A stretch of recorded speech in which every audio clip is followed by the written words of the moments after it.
কলকাতায় তো শিল্পপতিরা আসা অনেক আগেই বন্ধ করে দিয়েছেন। আমার মনে হয় এবার থেকে আর কোনো খেলোয়াড়ও আসবে না।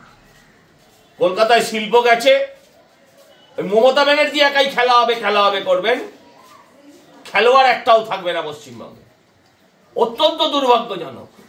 সাধারণ মানুষ হাজার হাজার টাকা দিয়ে টিকিট কিনেছে, হাজার হাজার টাকা দিয়ে। একটা মিনিমাম টিকিটের দাম প্রায় 3,500-4,000 টাকা মিনিমাম।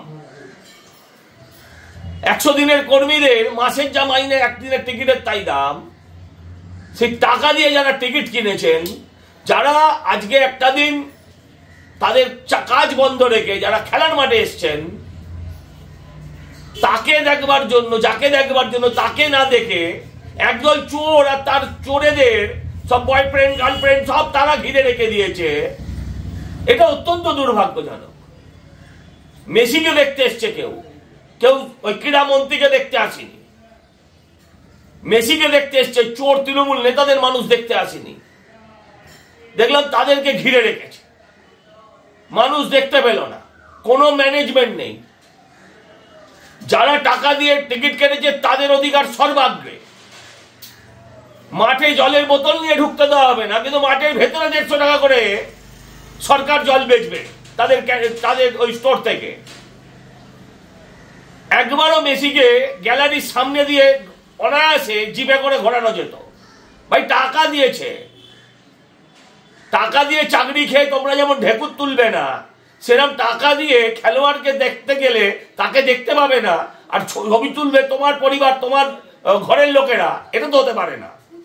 আমি মাঠে আগুন জ্বালানো, মাঠে চেয়ার ছোড়াকে সমর্থন করি না, কিন্তু আমি দাবি করি যে এই ঘটনার জন্য সারা ভারতবর্ষের কাছে নয়, পৃথিবীর খেলোয়াড় যারা ক্রীড়াপ্রেমী মানুষের কাছে কলকাতা তথা ভারতবর্ষের মুখ পুড়েছে।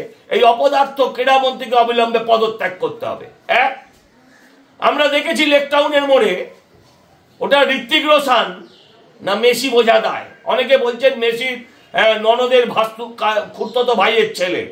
এইভাবে মানুষ মস্করা করছে। অনেকে বলছেন মেসির একটা গোপন অসুখ করেছে। এই মূর্তি অবিলম্বে ভেঙে ফেলা উচিত।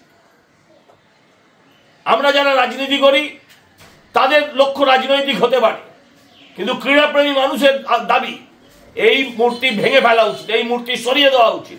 কার পারমিশন নিয়ে, কোন পারমিশনে রাজপথের ওপর অত বড় মূর্তি দাঁড়িয়ে পড়ল?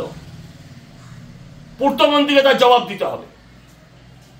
যদি ওই মূর্তি না সরানো হয়, যদি ওই মূর্তি না ভাঙা হয়, কারণ ওটা কোনোভাবেই মেসির মূর্তি নয়, তাহলে মনে রাখতে হবে যে ওই দড়ি ধরে মারো টান, রাজা হবে খান খান হয়েছিল।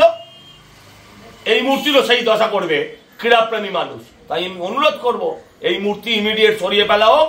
মেসিকে আবার আনার ব্যবস্থা রাজ্য সরকারকে করতে হবে, অথবা যাদের টাকা গেছে তাদের টাকা সে যেই দিক, যে প্রমোটার এনেছে সেই দিক, কিংবা রাজ্য সরকার দিক, তাদের টাকা তাদের ফেরত দিতে হবে। বলে যুবরাজ শহরে এসেছিল।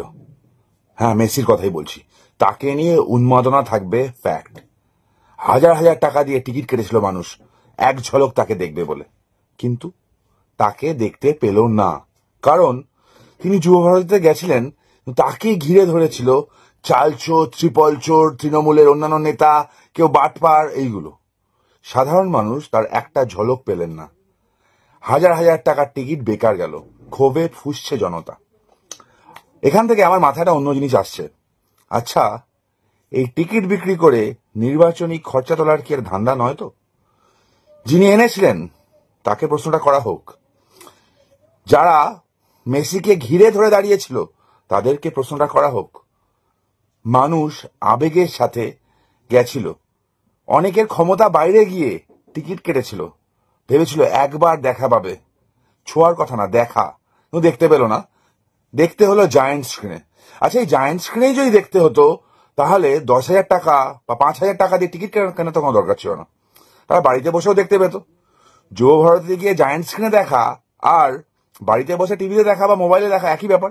যারা যাননি মোবাইলে দেখেছেন, আর যারা 10,000 টাকার টিকিট কেটে গেছেন, তফাৎ কি থাকলো? আবার বলছি, এই চালচোরগুলো নির্বাচনী খরচার কিছুটা তুলে নিল। মানুষের আবেগ বিক্রি করে।